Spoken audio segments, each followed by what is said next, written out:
Hey YouTube, it's me, your girl Angel Sis VHD. It's been a while. So much going on, so that's why you haven't heard from me. Whew, how do I begin? Okay, so here's the update. So my panniculectomy, was supposed to be last month. It was supposed to be, damn, I forgot the date, but I know it's supposed to be like a week before Halloween or something. So I go in for my pre-op appointment. Well, I went for my nicotine test. And here's the thing. So with stress and so much going on and me having to leave my job and all that stuff with the COVID and just so much stuff and then protests and then there was a shooting by my job. It was just crazy. So I couldn't move and all that in a new place, and you guys know about from my previous videos. So I started stress smoking, which I shouldn't have. I had smoked all summer. I was doing really good. My mom came early, a whole month early, just so she could be here to take care of me and all that stuff. So I turned around and the nurse, whatever, is like, do you smoke?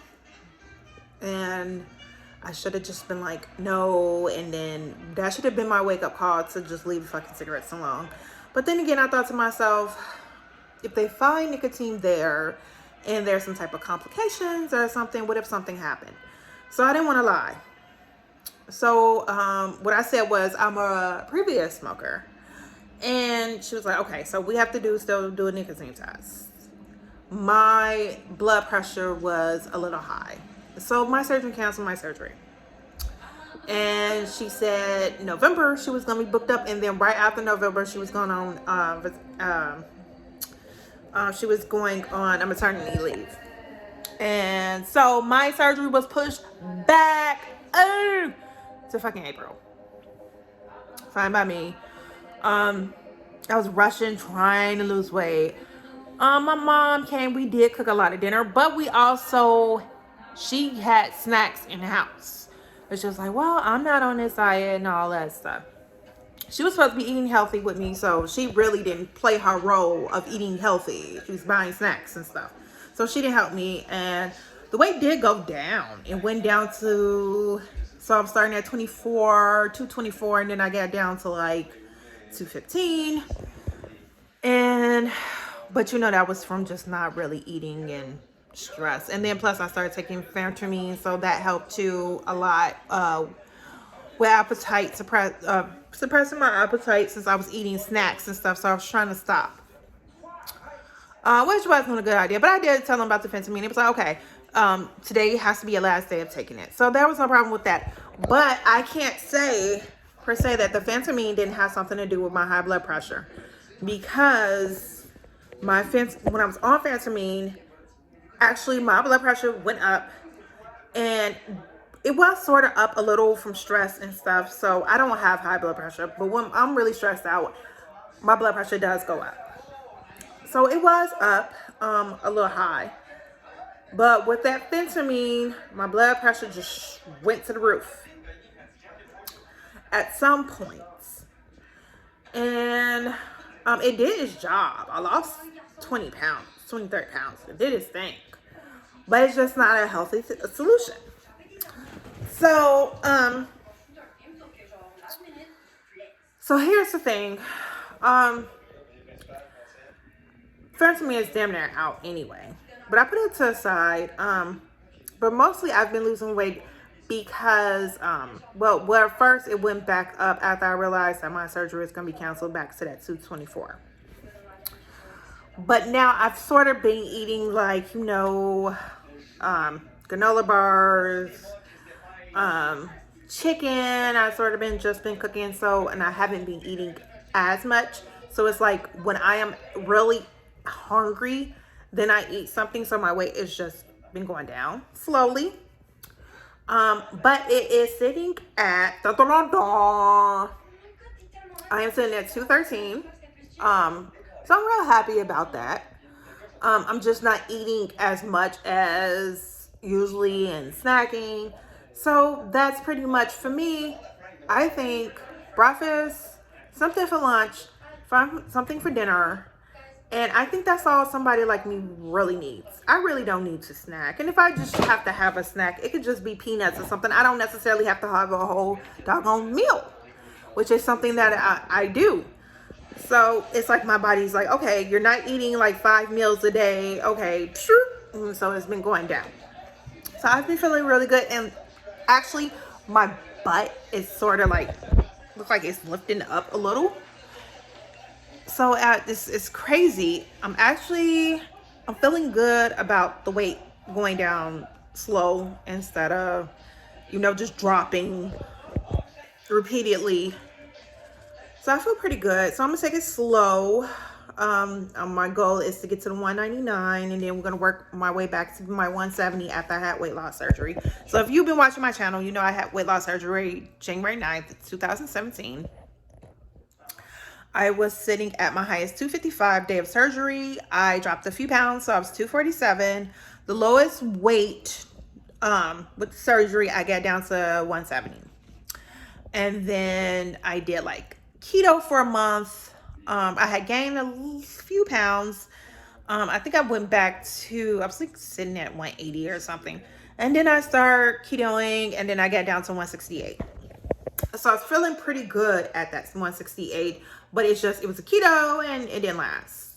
So I tried to do the keto before trying to do weight loss surgery. You guys know I started off doing a couple videos. So my goal now is, because I've just realized something. Keto is just not permanent. And so even if I can do it for a couple of weeks, it's not something I'm maintaining, because then I need a cheat meal, and then somebody me with a cheat meal is going to cheat on my diets. So it's just not working. I need to do something like, okay, fried chicken, because I'm getting tired of baked chicken. I got tired of the baked chicken when I was on weight loss surgery, and that's one of the reasons why my weight went back. So fried chicken with something like olive oil instead of the usual. And I love the olive oil. So that's just taking some things in keto and applying it to my diet. That's more of what I'm aiming towards now, instead of taking away things I love. And that way I won't feel deprived and keep going through this frustration with this weight loss and this journey. It's really hard. It's more harder than you think. And they make keto sound like it's so easy when you're watching YouTube. Keto is hard. Keto is really hard. And it's something you have to really, really be focused. And when you're stressed out, it's hard. And especially when you're a person that has a sweet tooth. It's us with these sweet tooths that have to have chocolate. And we have to have chips. Even if we don't have a meal, we have to have snacks. I'm a person that loves snacks, even if I don't have meals. So keto it's hard, because the main thing I'm looking for is that sweet, sugary taste, and I just don't get it with keto. So I'm trying to do, fried chicken, home cooked meals, and replacing eating out. And if I'm eating out, it has to be something healthy. So that's what I want to do. So that's my update with that. Next update is that so I did an audition for being in commercials and TV. So I made it into this program. They gave us a acting coach, and so they sent us a script. You pick out one monologue and one commercial you want to act. So I had to do it today, and I rehearse again with the acting coach tomorrow. December 5th is when it's virtual with all the talent managers and producers and directors. And we're going to audition in front of them. And then they're going to say, yeah, I'm going to give you a contract. Yes or no. So it's not one winner or anything. They're just going to pick talent. And then a manager or whatever is going to sign you or not. So that is beautiful. That is beautiful. Right from my phone. It's a $50 charge to get the acting coach and to get in. fine by me. And they're not even charging us up front. The $50 charge would be a day before even the showcase. So it gives people a few times to either borrow or, get a paycheck, whatever. Excellent.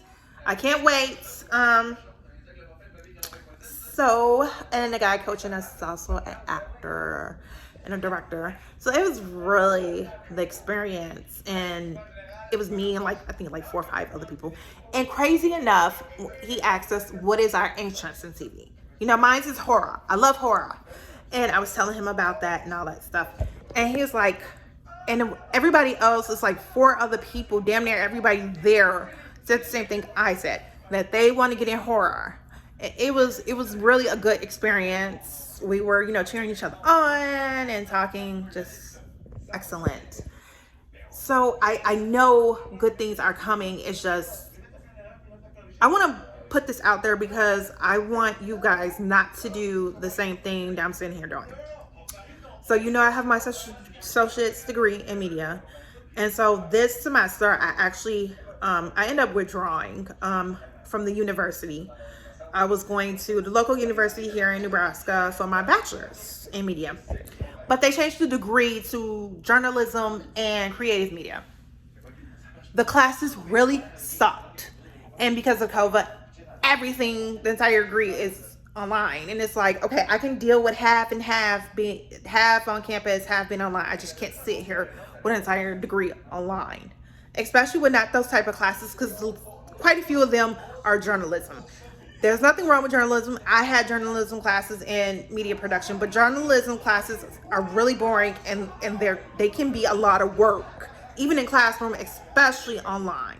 So it's just a piece of crap. It was stressing me out. I was talking to my therapist and she was like, withdrawal, take time off. And I thought about it. I should have just did that. I should have just took this semester off, gave myself a break, and then I probably would have been prepared, come next semester. So once I withdrew, y'all, I felt good. I felt like this, I wasn't putting too much on my shoulders. Don't do it. If you feel like you're tired of school and you need a break, go take your fucking break. Everybody say, don't do it, go straight to school. And that is some truth to it. Just a whole lot of truth to when people take off, then they never go back. But if you're not happy, it's like that saying in my psychology class that I had online. When it was telling a story about this guy named Bill or something. He was just a customer service, but he loved his job and he stayed happy that way. And his manager, whatever, hated his job, but he made more. So here's the thing. If you're average living, but you're happy, that to me is so much better than being rich and being unhappy. What is the point? Same thing. I'm going through this weight loss journey because I want to be healthy. But I also feel if you're sitting around crying right now because you're starving yourself or you're trying not to eat, look, I've experienced that. But when you make up your mind like, hey, I'm just going to start eating at home, and I'm not a real cook either, y'all.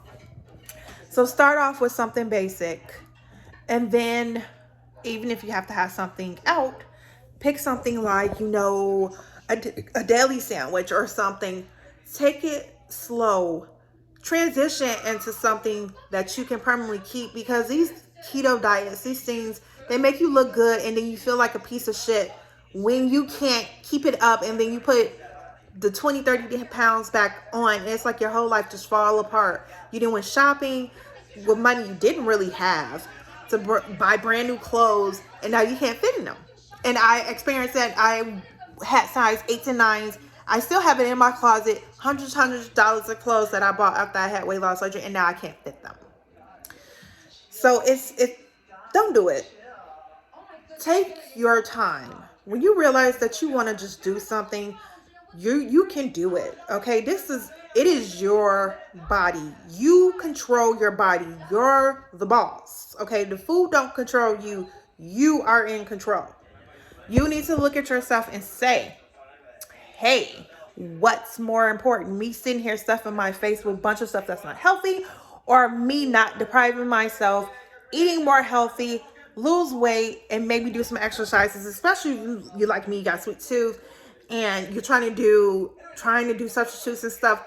Try to exercise with it, and then that way it will move up the weight loss journey so much quicker. And this is something that listen to me. This is something that you can do. You can do at least 30 minutes of cardio once a week if you just have to.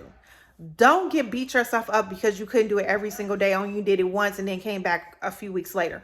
Do it. If that's what makes you happy, do it. And then soon you will be like, oh my God, I got to work out. I'm stressed out. And this is something that will start to take your mind off of food. But it has to be, that's why they say that's word process. Because you have to take it slow. And we don't want to take it fucking slow. We want to get the weight off. We want to look good for whoever in our classroom or our coworker, whoever we got a crush on. Or we want to look good for our man. We want that weight to come down, especially if we think our man is cheating or something. We want to lose that weight to keep him from looking at something else. Fuck that. Screw it. This is your body. And if you're not happy or whatever, or if you're 500 pounds, 600 pounds, whatever it is, you are the boss. You are in control. If you want to just start completely over in your journey, it's never too late. Don't tell yourself, oh, I let myself get too big. It's too late. No, it's not. You can get back into the game. You can get back into school. You can take a couple classes here and there. You can do it. It's going to yes, it is going to take time, but do it. You rather do it at some point than never. Let's not make this never. Let's make it we're going to do this at some point. It's going to happen. And do it at your own pace. And I think what is going to be what I know is going to be your top thing that's really going to help you with your weight loss journey is working on your happiness. That was my main key when I had weight loss surgery. Weight loss surgery just didn't do the job by itself. It really didn't, y'all. What got me happy is that I had started classes with my associate's degree, getting in school full time, trying to make what was going on in front of me better, trying to work out and incorporate all these things slowly. And once I did that, I was just blooming. I was just posting on Facebook, and I was feeling really good. I was feeling like the old me. I was feeling like the me that never ever existed. But that worked because I was trying to fix everything and not just the weight loss journey. And doing so, my stress levels came down, my cravings, my emotional eating was just coming down. And that's what helped me be successful. Not my doctor, not my diet I was following, not working out, not having a boyfriend. What made me feel good was working on myself, my dreams, my goals, the things that I wanted. Work on the things that you want and take it slow. That's how you're gonna make it. That's how you're gonna be successful. And you're gonna feel irritated because you looking on Facebook, but I also took a social media break. Take a social media break. Please don't keep posting when you're not feeling good and you're unhappy. Get away from Facebook. Get the hell away from Facebook and Instagram. I had to do it. I deleted the shit off my phone for like a month and something. And I actually felt good. Not talking to anybody, just keeping my distance. I felt good. And this is something that you guys gonna have to work out with yourself and tell yourself, I need to stop looking at other people's journeys or stop looking at what they're posting because it's just a post. It doesn't necessarily mean that they're happy. And yeah, maybe there's going to be people that's really being honest posting on there, but you don't want to be focused on that. And it's so distracting to watch somebody else's life and them in shape showing their stomach off when you're feeling and looking like a piece of crap. Screw that. Just tell yourself, the quicker I work on me, the quicker things will move along. And keep it right here in the brain. And no, that's not going to be an easy thing to do. But do it. Keep it slow. Keep telling, you know what, if I'm stressed out, I'm irritated because I want this done, but let me stop.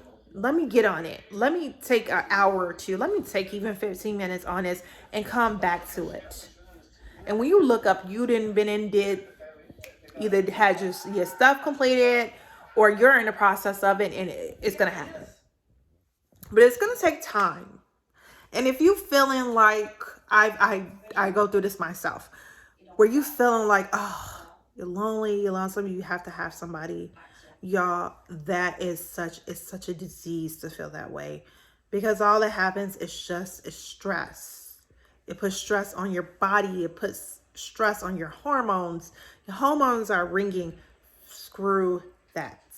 When you fix yourself up properly, when you are looking good, when you're feeling good about yourself and happy about what's going on with you, when you least expect it, that person is going to come along at some points. But it's not going to come along. Some people are getting lucky and they find this true prince, and when their life's a piece of crap and they're happy forever. We don't want to wait on a Cinderella story. We want our shit now or somewhere in the future. We don't want to wait for something that might or may not happen. It's going to happen when you least expect it. But it's not going to happen just feeling bad about yourself and looking at the TV, wishing you were in love. Y'all, screw that. Go I know we're in the middle of the COVID. Put on your mask and go out and go do virtual with your girls or whatever. But keep yourself busy in a positive way. Get your mind off of being stressed out. And when you're doing absolutely nothing, that's the time to work on that stuff. So think about it. When I'm sitting around doing absolutely nothing, got the TV on, barely listening to it with my headsets, that is the time to take that 15 minutes, clock yourself, 15 minutes of study, 15 minutes of something. And when you look up, you're going to be like, oh, I feel good. And that's going to help you. You have to work on the inside. It's not that you can't do it. It's not that it's too hard. It's here. It's the inside of the mind, body, and soul. It's right now, it's stressed out, it's unhappy, and so it's just not doing a good job. And that can happen. It happens so much in journeys. It happened in my journey. But when I make up my mind, I'm going to do a little bit of this, I'm going to put something aside, then I feel good. And you will too. So get in there, work on yourselves, work on your bodies, work on what's going on around you, and then look at it. I'm telling you, you're going to feel so much better. So I'm not going to keep you. I just wanted to say that and give you guys an update on what's going on. Other than that, that's it. Pretty much. And my booby gal. I'm showing my little flab. Gal. Laying her sleep. That's my boo-boo baby. She was born in July, y'all. She's a few months. Laying here next to me sleep. She sleeps next to me every single night. Pretty cool. She's my baby. So that's my company too. Oh, don't knock getting a cat or a dog or no. Something that'll crawl in the bed with you and keep you company. That helps out too. It's been helping me a lot too. Having something to love in the house other than myself. I get my boo-boo baby. All right, well, I'm gonna go. Love you guys. Subscribe to my channel. Let me know things that if you guys want to know something or want some advice about something, ask me anything. I'll tell you. All right, guys, love you guys, and I'll see you in my next video. Bye.